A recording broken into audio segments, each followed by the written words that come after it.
Hi, I'm Spenta and I love gardening, I love nature, and I cultivate my own herbs and spices. Today is a nice winter day in USDA Zone 7 and I decided to bring some of my indoor plants out here in nature and share the progress with you along with plant my brand new bulb. Here I am with my Amaryllis plants, and as you see they are going to be staggered. This is a first year Amaryllis. This is a second year Amaryllis, and this one's a brand new one, so it'll be a first year Amaryllis also. They will have a staggered effect. Amaryllis is very easy to grow. I highly recommend it. This Amaryllis is my second year Amaryllis, and I'm going to go through how to plant and how to grow Amaryllis today. I have some dirt with me here and a brand new Amaryllis bulb. Amaryllis does not like too much water. It likes the soil to be moist, but not too moist. So it doesn't like too much water. Therefore, the pots that I've picked for my Amaryllis plants, the ending is different. It doesn't have holes. It retains moisture. However, once it's to this stage, I only give it 2 ice cubes per week. I don't even water this plant. When it goes into dormant mode, that's another story. You don't water it at all, and I'll get there with you. So I have some soil mixture here mixed up, and this is particular soil, dry mixture. It is good for flowers, good for orchids. It's a good dry mix. It retains moisture, but it doesn't get too wet and too soggy. Plants don't like soggy roots. In particular, this plant does not like soggy roots.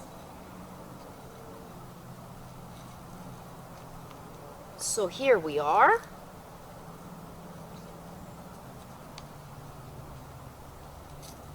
And today, planted my new Amaryllis bulb.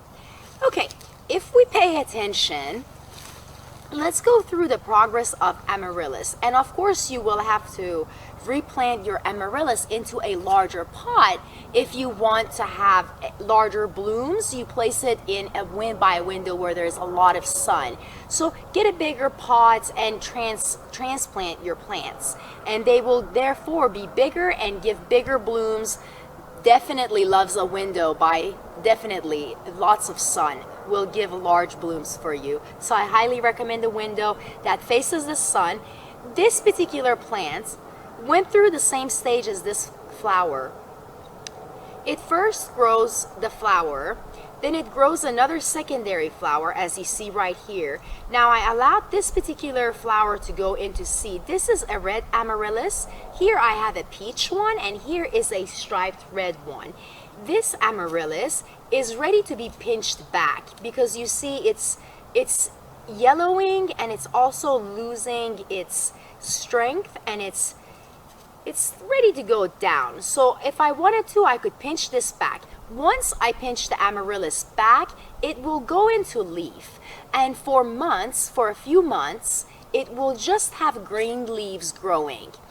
Afterwards, what happens is when it's near its dormant mode, let's say you are in month 9, the leaves start to die back a little bit, and you'll notice that they're yellowing.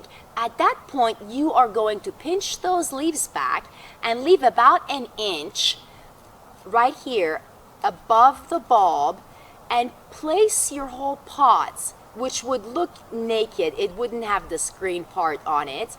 It would definitely have nothing on here, just a stalk right here, a 1-inch stalk. And you would place this in a dry place that's dark, perhaps somewhere around 50 to 60 degrees Fahrenheit for about 10 to 12 weeks, and with no watering. You will not water this during this period. This bulb will retain energy, and it will save energy for a brand new Amaryllis to grow. Once you're ready for your progress and your plant to regrow, what you do is you start by slowly watering small amounts onto your amaryllis plant. Don't water the bulb directly, water around it where it hits the roots. You should begin to see amaryllis growth just like this anywhere from 4 to 6 weeks after. So here in about 2 months from now, this plant is going to have beautiful blooms and be in this stage. As you see, I have staggered my amaryllis. I hope you continue to enjoy gardening indoors and outdoors, both. And I hope you have a beautiful day, and I hope you've enjoyed my amaryllis share. This is Spenta, and I wish you happy gardening and a beautiful day.